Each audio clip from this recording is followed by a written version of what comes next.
ये अगर वेस्ट में चल रहा है and I'm in a Western organization, then I'm not going to do an Eastern evaluation. We are by nature Occidentalists. We have our eyes the other side. I'm going to take one step behind, okay? The subject of unconscious bias actually started its rounds in terms of communication and education when DEI came in as a subject. Now, how old is DEI in India? For a minute, let's take a look at that. The first time I heard about DEI kind of bringing its drum into India was somewhere between 2012, 2013, okay? So it beat a very slow drum in large MNCs, which were giant orgs with global footprint, because most of these ideas come from the West.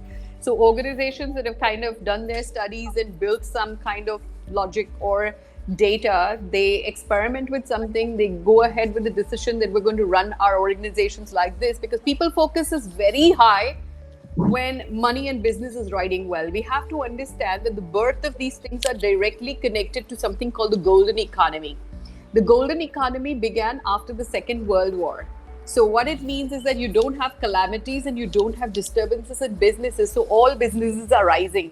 And it's only when their sustainability is kind of not your concern and your worry that you start looking at all the other elements which come under the subject of people. Else, everything was sitting under personnel management. HR got its glorified position as human capital only after the sustainability and the continuous growth of businesses. That means progress was guaranteed.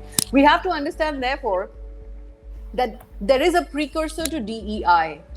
So what came before DEI is important. What came before DEI? Now, these are things that no MBA will teach you, okay? You have to live through the process.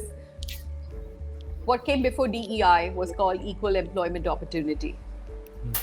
And EEO basically was part of your form. Even as a talent acquisition expert, you would have had that. Basically, what it meant is that you would declare yourself as an EEO company, that I would not judge you on the basis of your age, of your gender, of your, which state you come from, language you speak, or whatever that is. As long as the job requires you to do XYZ and it's in English and you can read and write English, I'm okay with it. Or whether it needs Hindi or Marathi or whatever that is. As long as the prerequisites are met, I am okay with you. That means the key responsibilities of the job and the job description matches my candidate, and therefore I don't care about